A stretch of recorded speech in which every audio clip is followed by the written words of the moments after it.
Hello and welcome to this presentation. It's so good to have you here. My name is Amanda Heel and I'm a published author, professional keynote speaker, sought-after empowerment coach, podcaster and entrepreneur. For years, I've been inspiring and encouraging clients and audiences alike to reach their full potential by finding hope, courage and purpose. I'm the sort of person that if you tell me I can't do something, I'll usually find a way. You may not think this is a big deal, but I've been totally blind since birth, so some things that you might find easy pose a challenge for me to overcome. But today I would like to talk to you a bit more about hope, mainly how to build and maintain hope. So give me a second here to share my screen. Do you ever feel hopeless? That there's another way, or that you're just tired? Well, I would like to offer you 3 tips on how to build and maintain hope. So what is hope? Well, the Oxford English Dictionary defines hope as a feeling of expectation and desire for a particular thing to happen. Why is hope so important? Well, Shane J. Lopez, in his book, Making Hope Happen, says that hope is like oxygen and we can't live without it. He conducted studies that showed that people who had better levels of hope performed better at school, had greater success at work, and were just happier overall. He also found that when we're excited about what's coming up next, we tend to invest more in our daily lives and we can see beyond our current challenges. Hope gets us through hard times. Witold Pilecki is a wonderful example of this. He was a Polish resistance hero, and his hope was to see his people free. This hope got him through his time in Auschwitz concentration camp, where he helped to smuggle food and medicine into the camp and also maintained contact with the outside world. In fact, he was the first one to let the Allies know what was really going on in Auschwitz.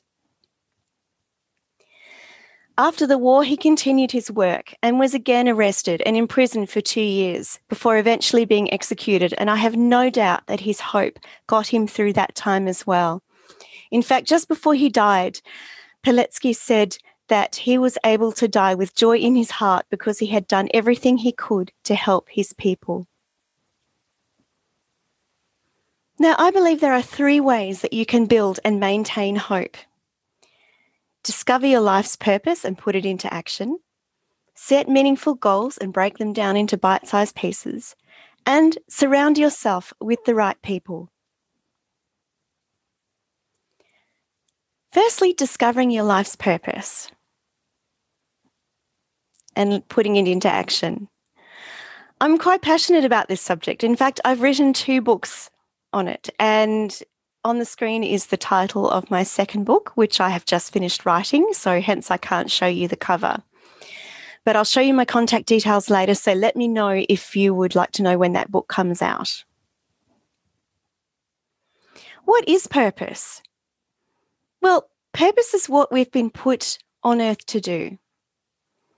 It's usually something that comes to us naturally, like an instinct. And some authors have even referred to it as being like a superpower. It's also something that we're usually passionate about and that makes a difference.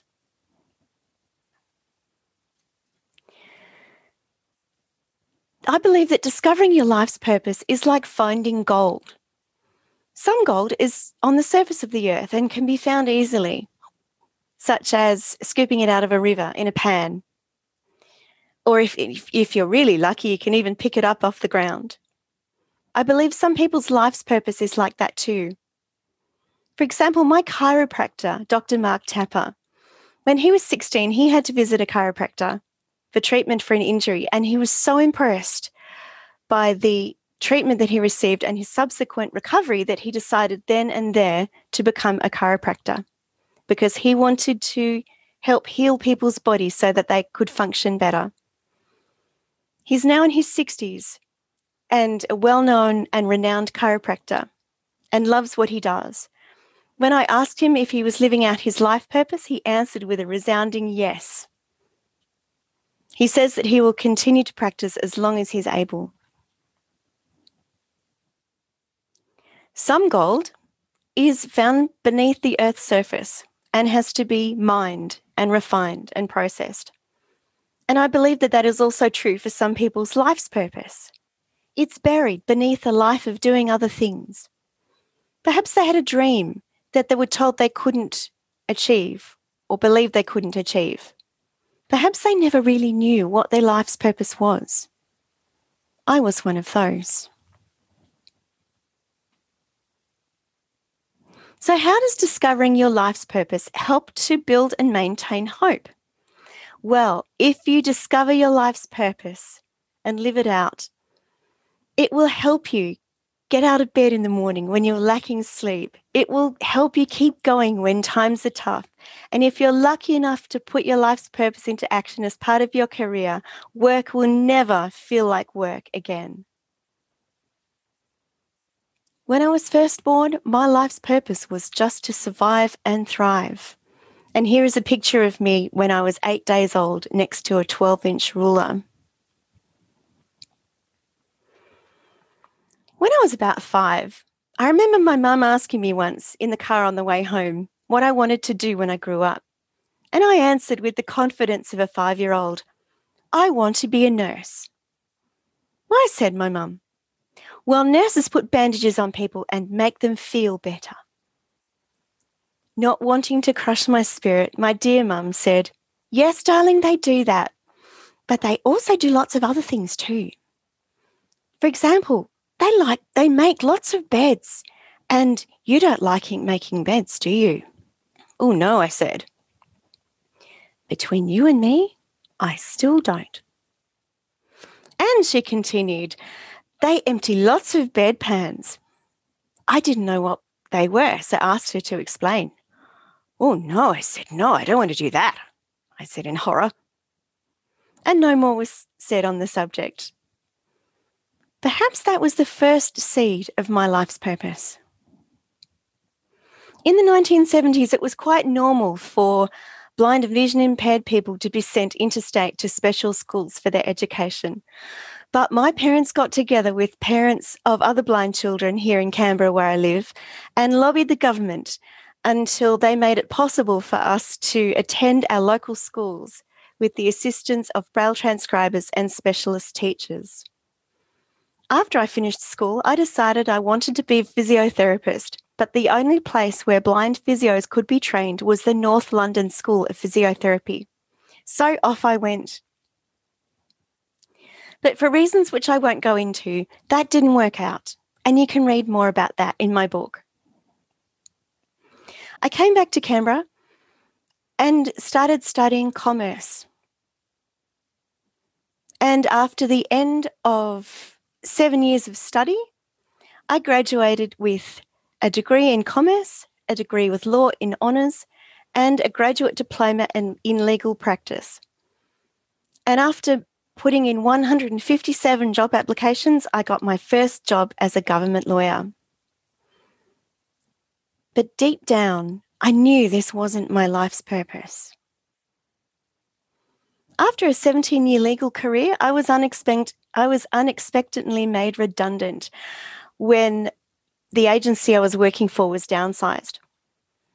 I sold skincare products for a while through a network marketing company, and then I retrained as a John C. Maxwell speaker, trainer, and coach. All my life, people have said to me that I inspire and encourage them, but I never really knew why, because I was just being me. And as I started speaking and coaching, people said this even more. But now I've realized that to inspire and encourage others is my life's purpose. I absolutely love what I do, and I can't imagine doing life any other way. The second thing you can do to build and maintain hope is to set meaningful goals and break them down into bite-sized pieces. And how does the old saying go? How do you eat an elephant? one bite at a time. Psychologist and educator Richard Snyder did a study on the effect of levels of hope on the academic success of students. And he found that the students who set clear goals, who had a will to succeed, and who had strategies in place to help their success had high levels of hope and had higher academic success. In 1992, I had the opportunity to join a group of blind people to go to Nepal on a trek. This trip was organised by Guide Dogs New South Wales ACT, and the purpose was to help us improve our mobility skills and to also show the members of the general public that as blind people, we like to do the same sorts of things that they did. I knew that I had 6 months until I was to go on the trip, and I also knew that I wasn't very fit. So I set myself a goal to become fit because I was determined that I was not going to be left behind on the trek. I started off with 5 minutes of exercise a day on an exercise bike and decided to increase this by 2 minutes every day. I soon got bored of the exercise bike and graduated to a Stairmaster. And at the end of 6 months, I was doing 1 hour twice a day on the Stairmaster with a heavy backpack on my back. Most of us lived in cities and towns, and so we're used to walking on footpaths and roads. And so it was decided that we would go on some bushwalks to get used to walking on uneven terrain to prepare us for walking on the mountain trails. And here's a photo of my lovely mum walking with me on a bushwalk. I understand that she looks like she was going to fall in the water, but thankfully she didn't. All this training paid off, and I was not left behind on the trek. The trip was wonderful. And here's a photo of me trekking through Nepal with my wonderful Sherpa guide. Another example of when I had to break a big goal down into bite-sized pieces was when I was offered the job of PR speaker for Guide Dogs New South Wales ACT. And one of the conditions of the job was that I would have to catch public transport to as many of the speaking venues as possible, because I couldn't really stand up and talk about independence if I wasn't being independent. But when I was told this at the interview, I nearly threw up in the interviewer's lap, because I hadn't caught a bus for 20 years and I was absolutely convinced that if I caught a bus on my own, I would get lost and that would be disastrous.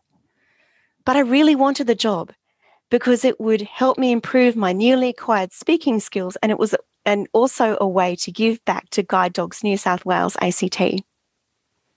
So I decided that I would accept Guide Dogs' offer to undertake some intensive training on how to catch buses again.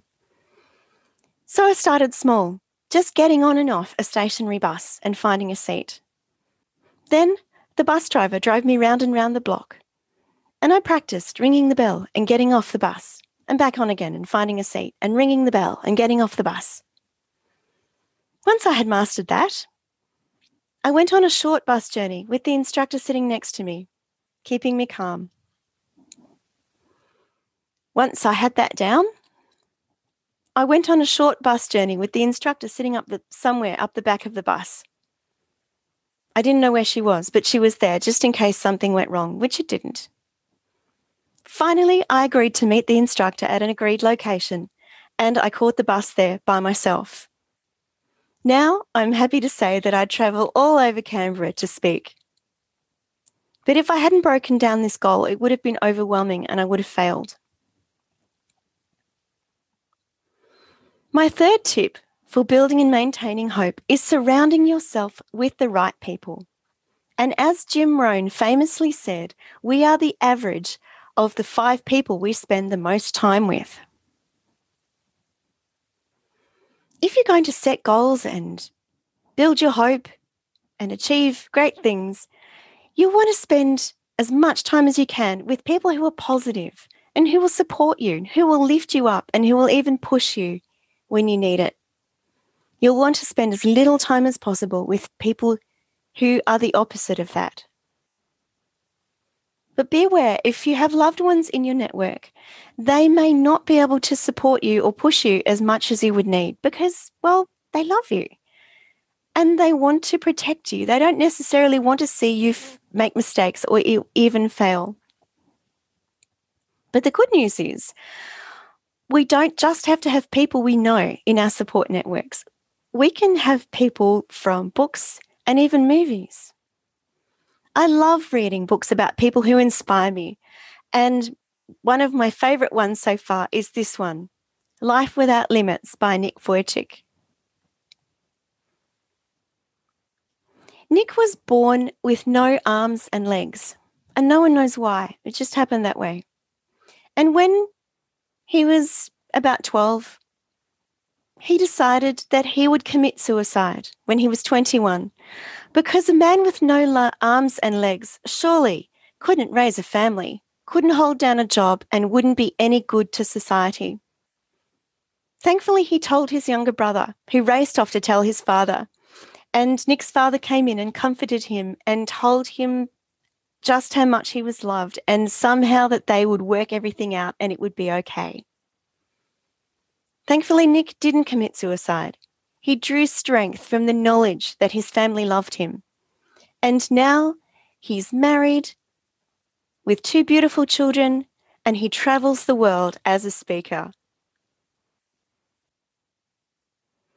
Now, if you've liked anything you've heard in this presentation, I would be honoured and thrilled if you would consider giving me a referral, as I get 100% speaking gigs by being referred to others. The best way you can do that is to email me or to send me a text message.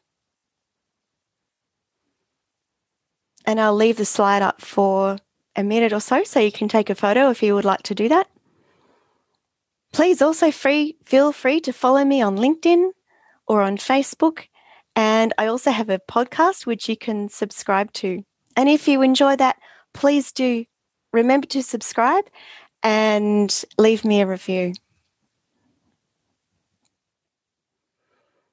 But before I finish, if ever you are feeling that your hope is lacking, remember, you are unique. You have something of great value to offer the world, and you are special and even precious. I challenge you, discover and live out your life's purpose. I challenge you, set meaningful goals and break them down into bite-sized pieces. And I challenge you, surround yourself with the right people, and I promise you, you will be just fine. My name is Amanda Heal. Thank you.